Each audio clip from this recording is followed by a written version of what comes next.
Coaching institute जितने भी हैं, उनका मार्केट इतना बड़ा है और 2-2 लाख, 3-3 लाख, 4-4 लाख फीस है, तो उस फीस को वो कैसे हासिल करेंगे? जब प्रचार नहीं करेंगे तो हासिल कैसे करेंगे? केंद्र सरकार और राज्य सरकार से दोनों से अनुरोध है कि इसको सिर्फ दिशा निर्देश ना रहने दें, इसको एक कठोर कानून बना दें। इम्प्लीमेंटेशन के लिए जैसे के पाठक साहब बिहार में हैं, वैसे पूरे भारत में हर जगह के पाठक को होना चाहिए, तभी इम्प्लीमेंटेशन हो सकता है। कई बार आपने भी देखा होगा, आप भी कवर करते हैं कि जो लड़का आपके यहाँ इंटरव्यू देके आके कहता है कि हमने कहीं कोचिंग नहीं ली, 1 हफ्ते बाद आपको हर कोचिंग के बोर्ड पे उसका चेहरा दिखना शुरू हो जाता है। कहीं न कहीं या तो वो सबसे पैसा ले रहा है या फिर कोचिंग वाले कहीं न कहीं उसका फ़ॉल्स प्रचार करा रहे हैं। माता-पिता बच्चों को क्लास 6 से भेज दे रहे हैं बाहर, उनकी कोई मानवीय संवेदनाओं को नहीं समझ रहा है, उनको कोई डाँटने वाला नहीं है, बोलने वाला कोई नहीं है, उनको समझाने वाला नहीं है, उनको जो एक मानवीय प्यार मिलता है, जो एक आत्मिक लगाव होता है माता से, पिता से, वो चीज़ नहीं मिल रहा है। सिर्फ़ और सिर्फ़ जो है इंजीनियरिंग, मेडिकल ही नहीं, अब कुछ ऐसी कोचिंग है, जो बच्चों को यूपीएससी भी क्लास 9-10 से शुरू करा दे रही है। तो ये अगर हो रहा है तो हम तो कहेंगे कि 12th के पहले बच्चों को कोचिंग में जाने ही ना दें। मतलब क्या आप सोचते हैं कि क्वालिफिकेशन भी एक होना चाहिए? क्योंकि बहुत सारे शिक्षक हैं, रेलवे में हिट किए, दरोगा पढ़ाने लगे, दरोगा में हिट किए, बीपीएससी पढ़ाने लगे, बीपीएससी में कुछ कैंडिडेट उनके पास पहले के प्रचार के चलते आ जाए तो यूपीएससी का भी दावा कर देते हैं। बहुत सारे टीचर ऐसे हैं जो यूट्यूब के इस दुनिया में पॉपुलर हो गए हैं, तो करते क्या है, वो यही सब काम करते हैं। अब गाँव का बच्चा जो कभी देखा ही नहीं, वो देखा कि अरे यहाँ तो बहुत भीड़ है, लगता है बहुत बड़े टीचर होंगे। तो भीड़ है व्यक्ति की योग्यता का पैमाना मान लिया गया। बच्चा वहाँ 1 साल, 2 साल, 5 साल, 7 साल पढ़ता है और उसका जब जीवन बर्बाद होने लगता है, तो अब वो कह भी नहीं पाता है कि इस टीचर की वजह से हमारा जीवन बर्बाद हुआ। क्योंकि समाज उस चीज़ को स्वीकारेगा नहीं, क्योंकि उस टीचर के पास कुछ न कुछ तो लोग सेलेक्ट हुए ही हुए होंगे। तो ऐसे कंडीशन में इस सब चीज़ों पे भी प्रतिबंध लगना चाहिए कि नमस्कार, आप देख रहे हैं द बिहार टॉप। मैं हूं आदेशपुरी। केंद्रीय शिक्षा मंत्रालय के द्वारा एक दिशा निर्देश जारी किया गया है और वो कोचिंग संस्थानों के लिए है। कहा गया है कि 16 साल से कम उम्र के छात्र कोचिंग में नहीं पढ़ सकते और जो ट्यूटर होंगे उन्हें कम से कम स्नातक करना होगा। उनको लुभावने वादे नहीं करने होंगे, रैंक अंक की गारंटी नहीं देनी होगी। और भी प्रावधान किए गए हैं। हमारे साथ हैं रामांशु सर, आप इनको जानते हैं, पटना के फेमस टीचर हैं। इनसे ही जानेंगे कि आखिर ये दिशा निर्देश कितना सही है, इससे कितना लाभ होने वाला है। सर, कैसे देख रहे हैं जो सर कल दिशा निर्देश जारी किया गया है केंद्रीय शिक्षा मंत्रालय के द्वारा? आदेश जी, इस प्रकार के दिशा निर्देश से मैं बहुत ज़्यादा खुश हूँ।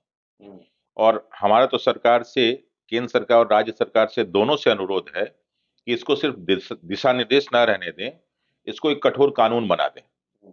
और बिल्कुल 100% ये एकदम होना चाहिए। कारण क्या, मैं आपको कारण इसका बता दूँ कि देखिए, जब हम लोग पढ़ाई करते थे, तो हम लोग के यहाँ ट्यूशन पढ़ने का मतलब होता था कि लड़का वीक है, कमज़ोर लड़का है इसलिए वो ट्यूशन पढ़ता है।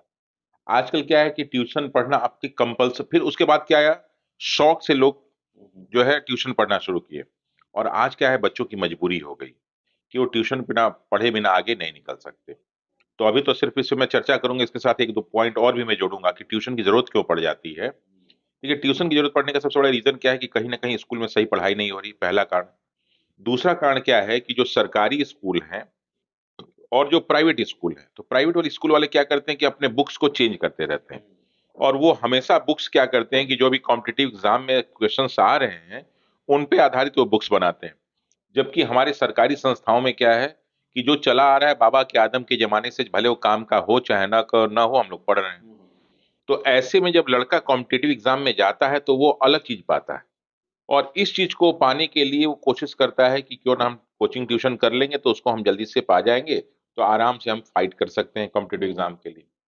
तो चलिए, जो लड़के मैच्योर हैं, समझ रहे हैं, अपनी पढ़ाई पूरी कर ली है, वो अगर इस फ़ील्ड में आए तो अच्छी बात है। लेकिन अब धीरे-धीरे क्या हुआ, हम लोगों ने देखा कि सन 2010 के आस-पास जब हम लोग पढ़ते थे, 1995-96 में जब आईआईटी की तैयारी करते थे, 94-97 में, तो उस समय नॉर्मली जो है जो लड़के ग्रेजुएट कर लेते थे या 12th पास करने के बाद कहीं न कहीं एडमिशन लेके ही आके पढ़ते थे। इसके बाद क्या चला कि कॉम्पिटिशन इतना बढ़ गया कि बच्चों को बचपन से ही अब कोटा वाले क्या करने लगे कि अलग-अलग जगह से बच्चों को बुलाने लगे। 8th class, 9th class. 8th class, 9th class, कई जगह 6th क्लास से शुरू हो चुका है। तो 6th क्लास से ही बच्चों को अपने यहाँ कोचिंग में बुला लीजिए, उनको वहीं रखिए, उनको पढ़ाइए। अब क्या है कि उसकी फीस आप जाके देखेंगे तो ऑन एवरेज उनकी फीस 20,000 रुपए पर मंथ की है। अब इस 20 अगर किसी का 2 बच्चा पढ़ रहा हो तो 40,000 रुपए उसको महीना खर्च करना है। जिस गार्डियन का तनख्वाह है 60,000 रुपए, 70,000 रुपए, वो 40,000 रुपए तो सिर्फ इन चीज़ के लिए भेज दे रहा है ताकि लड़का का हमारा फ्यूचर अच्छा हो। और हर गार्जियन चाहता है कि हमारे बच्चे का फ्यूचर अच्छा हो। अगर इस तरह का प्रतिबंध लग जाएगा तो निश्चित रूप से कि कोई भी कोचिंग उन बच्चों को बचपन से नहीं भेजेगा। दूसरी समस्या क्या होती है कि मान ली कि हमारे पास तो जो है पैसा है, हमने अपने बच्चे को भेज दिया, आपके पास पैसा नहीं है, तो अब क्या होगा कि आपका बच्चा हमारे बच्चे से कॉम्पिटिटिव एग्जाम में फाइट नहीं कर पाएगा। परिणाम स्वरूप कहीं न कहीं मन में कुंठा आएगी, उस बच्चे की आएगी, आपको आएगी और इससे समाज एक गलत डायरेक्शन में जाएगा। और इससे भी क्या है कि जब हम कोचिंग बच्चों को पढ़ाते हैं तो बच्चों का नेचुरल विकास नहीं होता है, उनका आर्टिफिशियल विकास होता है। जिसके परिणाम स्वरूप क्या होता है कि अगर बच्चे को जीवन में कोई भी समस्याएँ आती है, तो वो आत्महत्या करने लगते हैं। आज कंडीशन क्या है? माता-पिता बच्चों को क्लास 6 से ही भेज दे रहे हैं बाहर, उनकी कोई मानवीय संवेदनाओं को नहीं समझ रहा है, उनको कोई डाँटने वाला नहीं है, बोलने वाला कोई नहीं है, उनको समझाने वाला नहीं है, उनको जो एक मानवीय प्यार मिलता है, जो एक आत्मिक लगाव होता है माता से, पिता से, वो चीज़ नहीं मिल रहा है। अब वो लड़के कल को अधिकारी भी बन जाएँगे ना, तो समाज के लिए कभी-कभी जो फ़ायदेमंद नहीं रहेंगे, क्योंकि उनके अंदर से वो जो आत्मा है वो मर चुकी है। उनको लगा कि जब मैं छोटा था तो मेरे बाप-बाप तो हमको घर से निकाल दिए पढ़ाने के लिए। वो ये नहीं सोचता है कि हमारे भविष्य के लिए, वो सोचता है घर से निकाल दी। और जब वो बड़का लड़का बड़ा होता है, जब कभी अधिकारी होता है, बनता है, तो फिर माँ-बाप को नहीं पूछता है। फिर जाके माँ-बाप को रख देता है कि जो है वृद्धाश्रम में, कि जब तुम हमारी ज़रूरत थी, तो तुमने हमको हॉस्टल में रखा। अब तुम्हारी ज़रूरत है, तुमको हम वृद्धाश्रम में रख देते हैं। भले इसका उद्देश्य अलग हो, कि भारत में जो है बच्चों को हॉस्टल में इसलिए रखा जाता है ताकि अच्छे ढंग से पढ़ सकें। यूरोप में बच्चों को हॉस्टल में इसलिए रखा जाता है ताकि वो पति-पत्नी अपने जीवन के आनंद को ले सकें। तो यूरोप और भारत में शिक्षा व्यवस्था में ये बहुत अंतर है। अब सरकार ने जो निर्णय लिया है ना, वो कुछ परिस्थितियों को ध्यान में रख के लिया है। पहला तो क्या है कि जो बहुत सारे बच्चे, छोटे-छोटे बच्चे, जिनको पहले आत्महत्या मालूम नहीं होता था, वो बच्चे आत्महत्या कर रहे हैं। और उनका एक बहुत बड़ा दबाव है कोचिंग सेंटर द्वारा जो भी पढ़ाया-लिखाया जा रहा है। उसमें स्वाभाविक है कोचिंग सेंटर में अच्छे-अच्छे लड़के भी आते हैं, बहुत सारे कमज़ोर बच्चे भी आते हैं। सब तो सेलेक्ट होते नहीं हैं, सेलेक्ट सीट तो निश्चित है। तो स्वाभाविक है कि जीवन में कोई न कोई पास होगा, कोई न कोई फेल होगा। तो इतने कम उम्र से जो बच्चे तनाव झेल रहे हैं ना, ये समाज का एसेट्स नहीं बन रहे हैं। ये सारे के सारे आने वाले समय में समाज के लिए समस्या बन रहे हैं। तो सरकार अगर इस तरह का निर्णय लेती है, तो उस निर्णय का हम स्वागत करते हैं और सरकार से रिक्वेस्ट भी करते हैं कि सिर्फ़ और सिर्फ़ केंद्र सरकार नहीं, सारी राज्य सरकार भी इस पे एकदम कठोरता से इस नियम का पालन कराएँ। तो मुझे लगता है कि ये हमारे देश और समाज के लिए बड़ा अच्छा लाभदायी होगा। इसमें एक और प्रश्न है, इसमें प्रश्न है कि जो लुभावने वादे किए जाते हैं कि 100% गारंटी, अ वादे तो ऐसे-ऐसे आते हैं जिसे पढ़ के हम लोग को हँसी लगता है। वादे, दावे ये सब सर ये कितना तक सही है? देखिए, और आप देखिए ना तो ये प्रचार पे दुनिया चल रही है। सारे के सारे हीरो-हीरोइन से लेके और बहुत सारे पॉपुलर लोग जो पॉपुलर हो जाते हैं, आज की डेट में भी यही है कि यूट्यूबर्स बहुत सारे बन गए हैं, जो पॉपुलैरिटी के एकदम शिखर पे पहुँच गए हैं। तो उनकी झूठी बातों को भी लोग नमक मिर्च लगा के चाहे वो कुछ भी बोल देते हैं तो लोग मान जाते हैं। सही गलत से कोई मतलब ही नहीं, क्योंकि बहुत सारे लोग तो जानते ही नहीं सही क्या है, गलत क्या है। अब आप देखेंगे तो शिक्षा का इतना बड़ा, बल्कि समझ लीजिए कि कोचिंग इंस्टीट्यूट जितने भी हैं, उनका मार्केट इतना बड़ा है और 2-2 लाख, 3-3 लाख, 4-4 लाख फीस है। तो उस फीस को वो कैसे हासिल करेंगे? जब प्रचार नहीं करेंगे तो हासिल कैसे करेंगे? तो आप अगर पटना घूम लीजिए, लखनऊ घूम लीजिए, दिल्ली घूम लीजिए, हैदराबाद घूम लीजिए, तो कोटा घूम लीजिए, तो जितने भी इस तरह के कोचिंग संस्थान वाले एरिया, आपको बड़े-बड़े होर्डिंग्स मिलेंगे उसमें।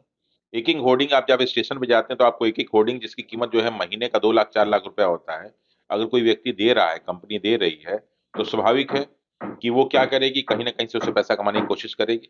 तो ये जो लुभावने जो वादे हो रहे हैं, उसका मेन कारण यही है। तो सर एक और चीज़ है सर कि क्या आपको लगता है कि सिविल सेवा नहीं, बल्कि ये मेडिकल इंजीनियरिंग पर ज़्यादा फ़ोकस्ड है क्योंकि इसी को ध्यान में रखते हुए मिनिमम 16 साल रखा गया है बच्चों की उम्र? आपको मैं बता दूँ कि सिर्फ़ और सिर्फ़ जो है इंजीनियरिंग मेडिकल ही नहीं, अब कुछ ऐसी कोचिंग है, जो बच्चों को यूपीएससी भी क्लास 9-10 से शुरू करा दे रही है। अच्छा। तो ये अगर हो रहा है, तो हम तो कहेंगे कि 12th के पहले बच्चों को कोचिंग में जाने ही ना दें। हाई स्कूल नहीं, 12th के पहले ही ना जाने दें, कानून बना दें और ज्यों ये कानून पे प्रतिबंध लगेगा ना, तो अपने आप ही स्कूल में सारी व्यवस्था सुधरने लगेगी। आप सोचिए कि हम स्कूल में सुधार लें और तब कोचिंग पे लगाम लगाएँ, तो नहीं होने वाला। इसके लिए ज़रूरी है अगर कोचिंग पे बढ़िया से लगाम लगे तो आराम से सब सुधर जाएँगे, कोई बहुत मुश्किल काम नहीं। हाँ, अभी का जो आया है ये जो है नोटिफ़िकेशन आया है या जो दिशा-निर्देश आया है, वो निश्चित रूप से जो है जितने भी ये आपके ये इंजीनियरिंग और मेडिकल हैं उनके लिए आया हुआ। लेकिन आप देखेंगे कि पटना में बहुत सारे ऐसे कोचिंग हैं जहाँ पे बच्चे, अब मान लीजिए जैसे कि हाई स्कूल पास पे एसएससी की कुछ वैकेंसीज़ हैं, एमटीएस की हैं, रेलवे की हैं, तो बच्चे तो आ जाते हैं, तो बच्चे पहले से तैयारी करने लगते हैं। तो स्वाभाविक है कि उन पे भी कहीं न कहीं उसका असर पड़ेगा। तो ये अच्छी बात है। अगर इस तरह कोई सरकार कानून बनाती है सबके हित में, बच्चों के हित में, इम्प्लीमेंटेशन होगा सर? बस यही दिक्कत है, इसका इम्प्लीमेंटेशन होगा कि नहीं होगा। इम्प्लीमेंटेशन के लिए जैसे के पाठक साहब बिहार में हैं, वैसे पूरे भारत में हर जगह के पाठक को होना चाहिए, तभी इम्प्लीमेंटेशन हो सकता है। तो सर ग्रेजुएशन कम से कम शिक्षक की योग्यता होनी चाहिए। सर कितने जगह हम लोग देखते हैं कि आईएससी पास हैं, आईएससी में ही पढ़ रहे हैं और वही ट्यूशन कोचिंग में पढ़ा रहे हैं। सर बहुत लोग का सर रोजगार भी होता है, कितने लोगों को होता है कि सर ये कोचिंग ट्यूशन पढ़ा के जो है खुद पढ़ाई करते हैं। तो सर इस पर आप नहीं देख रहे हैं सर कि कहीं इस पर तो अटैक नहीं किया गया? नहीं, नहीं, ये भी बहुत ज़रूरी है। अभी कुछ लोग ऐसे हैं, जो ख़ासकर इस यूट्यूब के दुनिया में पॉपुलर हुए हैं और बहुत सारे बच्चों की इंजीनियरिंग और मेडिकल की तैयारी करा रहे हैं। तो वो क्या करते थे कि पहले 12th पास किया उन्होंने और 4-5 साल तैयारी किया और तैयारी कराने के बाद फिर वो मतलब तैयारी किया और तैयारी किया कि उसके बाद फिर तैयारी कराने लग रहे हैं। उनके पास बीटेक की डिग्री नहीं है, लेकिन बीटेक वालों को पढ़ा रहे हैं वो। अब नो डाउट हो सकता है बहुत अच्छा पढ़ा रहे हों, लेकिन जब ऐसे लोग पॉपुलर हो जाते हैं तो समाज में एक मैसेज भेजा जाता है। क्या मैसेज भेजा जाता है? कि देखो 12th पास होकर भी ये बच्चों को बीटेक करा रहा है, 12th पास होकर के भी बच्चों को मेडिकल पढ़ा रहा है। तो इससे नो डाउट वो मैथ अच्छा पढ़ाते हो, रीजनिंग अच्छा पढ़ाते हो, इंग्लिश अच्छा पढ़ाते हो, जो भी उनके लिए फिजिक्स केमिस्ट्री बायोलॉजी अच्छा पढ़ाते हो। बीच में और रखूंगा सर, क्या आप सोचते हैं कि क्वालिफिकेशन भी एक होना चाहिए? क्योंकि बहुत सारे शिक्षक हैं रेलवे में हिट किए, दरोगा पढ़ाने लगे, दरोगा में हिट किए, बीपीएससी पढ़ाने लगे, बीपीएससी में कुछ कैंडिडेट उनके पास पहले के प्रचार के चलते आ जाए तो यूपीएससी का भी दावा कर देते हैं। तो क्या ऐसा भी कुछ मानदंड होना चाहिए कि कौन शिक्षक जो है किस लेवल की कोचिंग पढ़ा सकते हैं?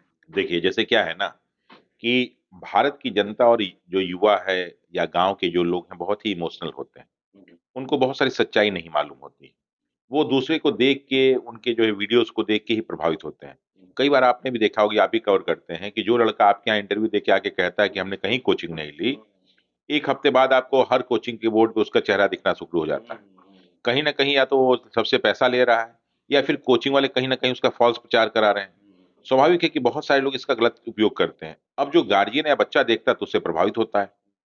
बहुत सारे टीचर ऐसे हैं, जो यूट्यूब के इस दुनिया में पॉपुलर हो गए हैं, तो करते क्या हैं? वो यही सब काम करते हैं। अब गाँव का बच्चा जो कभी देखा ही नहीं, वो देखा कि अरे! यहाँ तो बहुत भीड़ है, लगता है बहुत बड़े टीचर होंगे। तो भीड़ है व्यक्ति की योग्यता का पैमाना मान लिया गया है। जिसकी वजह से क्या होता है, जब बच्चा वहाँ 1 साल, 2 साल, 5 साल, 7 साल पढ़ता है और उसका जब जीवन बर्बाद होने लगता है, तो अब वो कह भी नहीं पाता है कि इस टीचर की वजह से हमारा जीवन बर्बाद हुआ। क्योंकि समाज उस चीज़ को स्वीकारेगा नहीं, क्योंकि उस टीचर के पास कुछ न कुछ तो लोग सेलेक्ट हुए ही हुए होंगे। तो ऐसे कंडीशन में इस सब चीज़ों पे भी प्रतिबंध लगना चाहिए कि जो झूठे प्रचार, जो झूठे जो दावे होते हैं और ख़ासकर अगर इस तरह का कोई दावा करता है, इसे सरकार ने कहा है कि सबका पंजीकरण होना चाहिए, सारी इन्फॉर्मेशन होनी चाहिए, सब फीस फिक्स होने चाहिए। तो अगर इस तरह की चीज़ें ऑन पेपर सही होने लगे, तो कोई गलत दावा भी नहीं कर पाएगा। तो ये सब चीज़ें तो रुकनी चाहिए। रुकनी चाहिए। रामांशु सर लंबे समय से जुड़े हुए हैं कोचिंग व्यवस्था से और इनका कहना है कि सरकार का ये कदम जो है काफ़ी सही है और इसका कड़ाई से पालन होना चाहिए और कोचिंग का सबसे पहले रजिस्ट्रेशन होना चाहिए। आपको हम बता दें कि पटना जिले में 1017 कोचिंग निबंधित हैं। लेकिन आपको हम ये भी बता दें कि गैर निबंधित जो कि बिना किसी रजिस्ट्रेशन के 12,000 से अधिक कोचिंग पटना में सिर्फ चल रहे हैं और 1,51,000 छात्र जो हैं, युवा जो हैं, वो इन कोचिंग संस्थानों में पढ़ाई कर रहे हैं।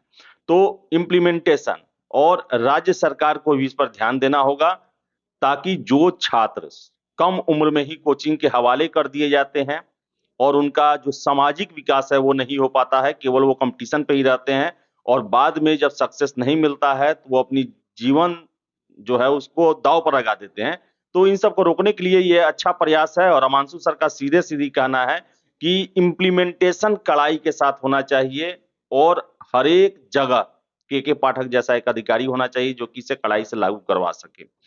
तो देखिए इस पर आगे क्या होता है। फिलहाल इस वीडियो में इतना ही। वीडियो पसंद आया लाइक शेयर करें, हमारे चैनल द बिहार टॉक को सब्सक्राइब जरूर कर लें। धन्यवाद।